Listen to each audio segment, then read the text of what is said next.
So there have been many Spider-Man films in the past quite a few years, but the most diverse of them is easily the Amazing Spider-Man 2 films. Now, there is a question I'm asking is, are they as bad as we remember? Well, quite a few fans don't like them and quite a few fans do. So I'm going to answer this question, if they're as bad as we remember, with categories.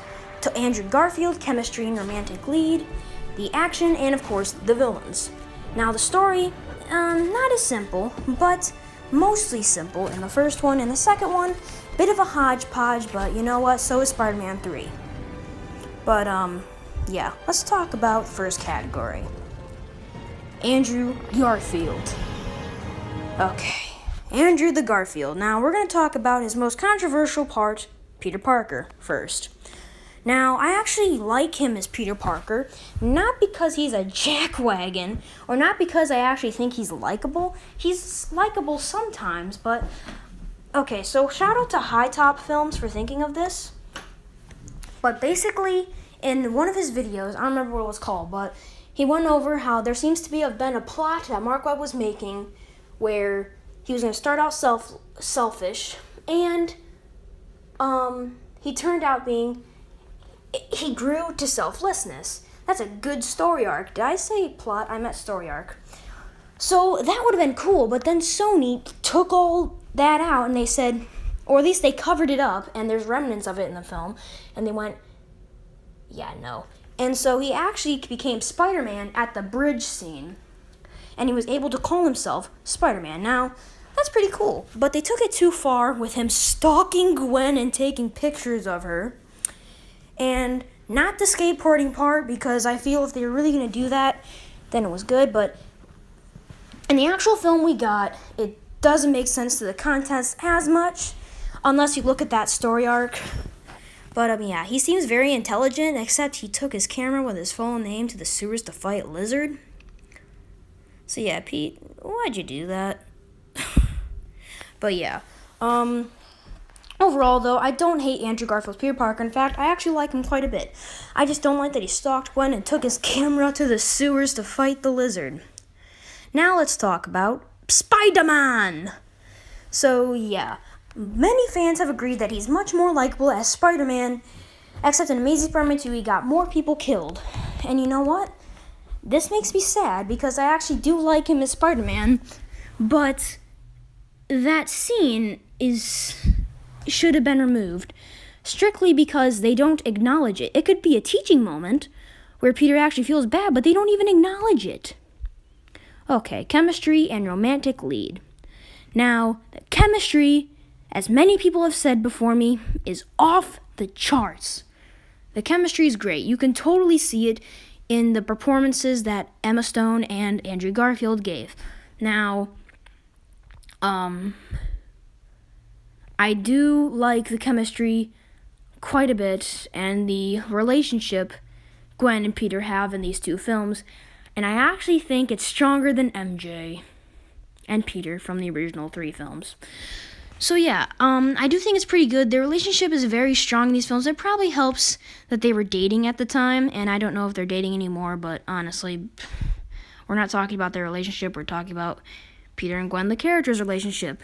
So I feel it was built very strongly. They built it relatively well. My only problem is, well, when in the first one, their first kiss, I don't like the way it was executed. But yeah, Gwen, I'm just going to say, is 1,000 times better than MJ. Okay, I'm going to get the hate for this one, but I've never really liked MJ that much. And I don't know why. It's just, her character I never found that interesting, nor did I care about. And it's not the Raimi films, 'cause I know a lot of people don't like Mary Jane in those films, but including myself. I've just never found her that interesting, even in the animated series, and Spectacular Spider-Man is probably where she was most interesting, but still, I've just never really liked her with Peter. I've always thought she's just, her and Peter just don't have that much chemistry. But Gwen, on the other hand, she's a scientist, and she actually helps Peter. Now, I know why people would have a problem with her stepping out at the end saying, I'm going to help you, and this is my life, and this is, what I'm going to do. The only reason I don't have a problem with that is, well, she actually helped Spider-Man. She helped him defeat Electro.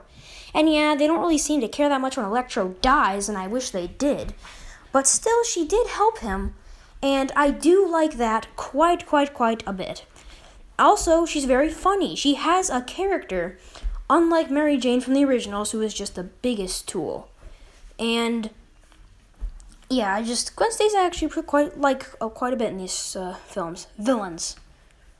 Okay, so the villains are not as memorable, but let's talk about Green Goblin first. Okay, many plot holes with him.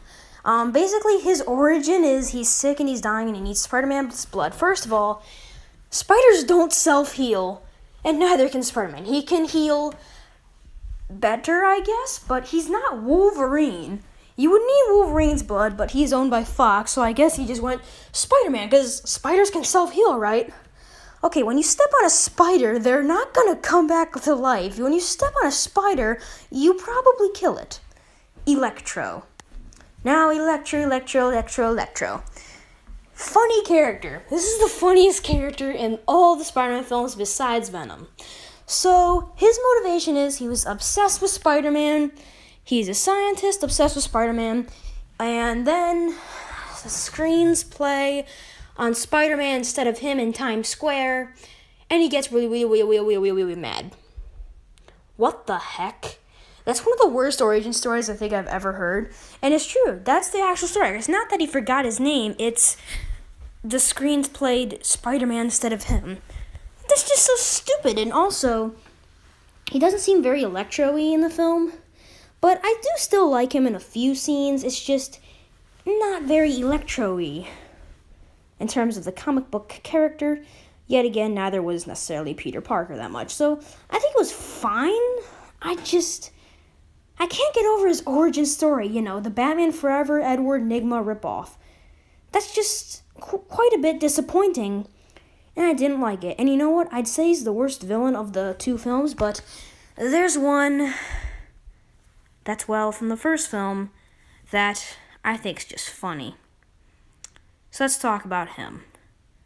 The Lizard. Okay, despite his look, I don't hate him. There's just one problem. His motivation isn't clear.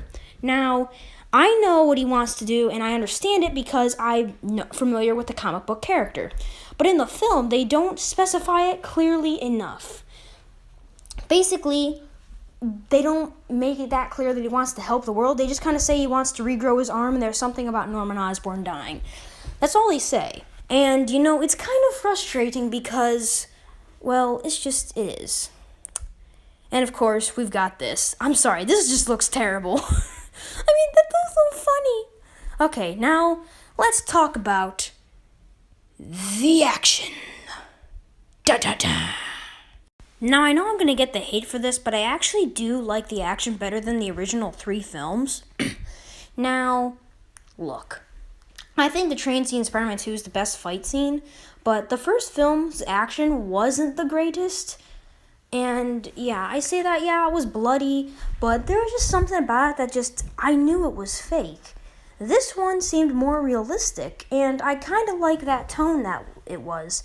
Not to downgrade the first 2 films, but I can't help what I feel, okay, guys?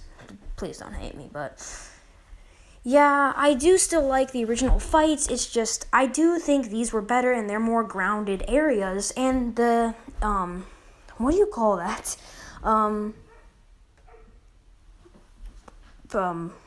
What they wanted to do, whatever, never mind. Stakes were higher. Now, again, I like the original fight scenes, but, Spider-Man 3 didn't have the best fight scenes, and, Spider-Man 1 had some fine scenes, but they weren't the greatest. Now, what's my verdict? Do I think they're as bad as we say? No, I do not. I think they're actually better than they were before. I do like them a bit more. Garfield's Spider-Man's pretty good, and the chemistry is good. The story is good, I felt. A bit jabbed sometimes, but still kind of good. And the villains weren't the greatest, but still. I do like these 2 films, and I I hate doing it though because Sony messed with them. So I just want to say thank you, Mark Webb. Thank you for trying, and I'm sorry Sony destroyed your films.